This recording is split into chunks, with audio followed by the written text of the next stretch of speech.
Welcome to our channel career making guidance. आपल्या सर्व विद्यार्थी आणि पालकांना नीट UG 2025ची जी परीक्षा आहे ह्या परीक्षेच्या निमित्तानं आज 29 एप्रिल 2025ला एक अगदी NTAच्या नोटिफिकेशननुसार काही विद्यार्थ्यांनी ज्यांचं रजिस्ट्रेशन सुरुवात करत असताना अपडेट ज्यांचं आधार कार्डचं तंतोतंत जुळत नाही अशा विद्यार्थ्यांना अदर गोष्टीने म्हणजेच व्होटर ID त्याचबरोबर पासपोर्ट असेल पॅन कार्ड याच्या सहाय्ये आपल्याला रजिस्ट्रेशन करण्यास सांगितलेलं होतं। वास्तविक NTAच्या पहिल्या ज्यावेळेस सुरू झाल्या होत्या त्यावेळेस त्यांनी 10वीच्या मार्क्स बोर्ड सर्टिफिकेटनुसार ज्या सिक्वेन्सनुसार आपलं नाव आहे त्याच सिक्वेन्सनुसार आपलं आधार कार्ड असेल तर ते तंतोतंत जुळणार आहे आणि आधार ऑथेंटिफिकेशन होणार आहे असं प्रकार होता। मग आधार ऑथेंटिफिकेशन झालं नाही तर त्यांना दुसऱ्या IDने आपण ओपन केलेलं होतं। वास्तविक रजिस्ट्रेशन केल्यानंतर NTAला अगदी शेवटच्या क्षणी म्हणजे आज 29 एप्रिल 2025 म्हणजे बघा 1 मे 2025ला आपल्याला ॲडमिट कार्ड रिलीज होणार आहे सर्वांसाठी। अगदी परीक्षा 5 दिवसावर येऊन ठेपली आणि NTAने आपल्याला डिसिजन दिला आहे की ज्यांना आधार कार्डच्या सहाय्याने म्हणजे आधार कार्ड सोडून इतर जे काही ID आहेत आपले आयडेंटिफिकेशन आहे त्याच्या सहाय्याने जर ज्यांनी रजिस्ट्रेशन केलेलं असेल अशांना मेसेज पाठवला।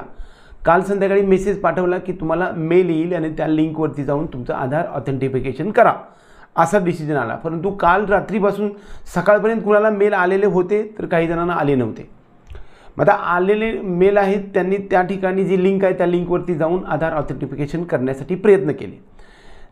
आज सकाळी आपल्या लक्षात असं आलं की बऱ्याच विद्यार्थ्यांना मेल आले पण नाहीत। मग मेल न येणाऱ्याला एक आम्ही सर्वांना एक लिंक प्रोव्हाइड केली होती की त्या लिंकवरती जाऊन NTAचं जे काही कॅन्डिडेट लॉग इन आहे त्याच्यावरती जाऊन आपल्याला आपलं जे कन्फर्मेशन पेज आहे त्याच्यावरती जाऊन ज्या ठिकाणी आधार ऑथेंटिफिकेशन आहे अपडेट करायचं आहे त्या ठिकाणी जाऊन आपण आधार अपडेट करायला सांगितलं होतं।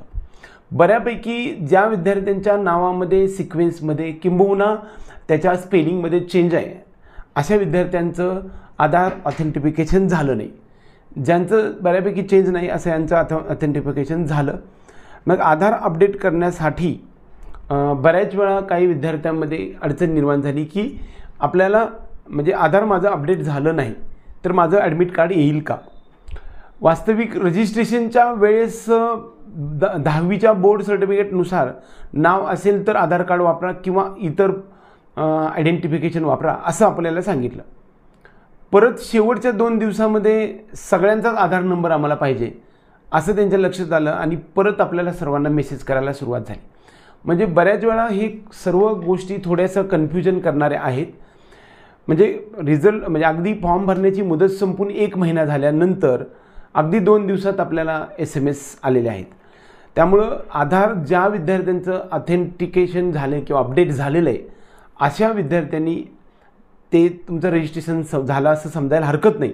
त्याचबरोबर ज्या विद्यार्थ्यांचं आधार अपडेट झालं नाही कारण सिक्वेन्समध्ये चेंज असेल तरी आधार अपडेट झालेलं नाही तरीसुद्धा तुम्ही काही काळजी करण्याचं काम नाही। नाव वेगळे असले तर तुम्हाला त्या ठिकाणी आधार ऑथेंटिफिकेशन होण्याचा करावा असं आपलं होतं। परंतु आधार ऑथेंटिफिकेशन करणे बंधनकारक नाही। तुमचं जरी नाही झालं तरी काहीही काळजी करू नका। तुमचा फॉर्म सबमिट झालेला आहे, तुम्हाला SMS आलेला असेल आणि तरी पण तुम्ही लॉग इन करून बघितलं नाही आणि आधार अपडेट नाही केलं तरीसुद्धा तुम्हाला कसल्याही प्रकारचं अडचण येणार नाही। सर्वात महत्त्वाचा टॉपिक ज्या विद्यार्थ्यांना जे काही SMS आला आहे अशा विद्यार्थ्यांसाठी आपल्या सोबत एक डिस्क्रिप्शन बॉक्समध्ये एक लिंक दिली त्या लिंकवरती जा तुम्ही आणि तुम्ही सर्वजण मिळून त्या ठिकाणी आपलं जे काही आधार अपडेट करायचं आहे त्याच्यासाठीची मुदत उद्या 30 एप्रिल 2025च्या संध्याकाळी 11:50 आहे। लगेच 1 तारखेला आपल्याला जे काही आपलं ॲडमिट कार्ड आहे ते येणार आहे. ॲडमिट कार्डच्या संदर्भामध्ये आपल्याला काही गोष्टी लागणार आहेत. त्यासाठी जो काही आपण रजिस्ट्रेशनच्या वेळेस वापरणारे फोटो, जे काही क्लिअर बॅकग्राऊंड असणारा फोटो, अशा प्रकारचा एक पासपोर्ट साईज, त्याचबरोबर पोस्टकार्ड साईज फोटो आपल्याला लागणार आहे. ते तयार ठेवा आणि बऱ्याचशा काही गोष्टी लागणार आहेत ते तुम्हाला ॲडमिट कार्ड आल्यानंतर मी सांगेन. तोपर्यंत आपल्या सर्वांना, जरी तुम्हाला मेसेज आलेला असेल, मेल आलेला असेल, तर तुम्ही प्रयत्न करा. नाही प्रयत्न केला तरी काही काळजी करायचं काम नाही. कसल्याही प्रकारचं नोटिफिकेशन NTA कडून आलेलं नाही की तुम्ही हे कंपल्सरी करायलाच पाहिजे. त्यामुळे आपण कोणतेही अंदाज बांधण्याची काही आवश्यकता नाही. तुम्हाला सर्वांना ॲडमिट कार्ड 1 तारखेला येतील.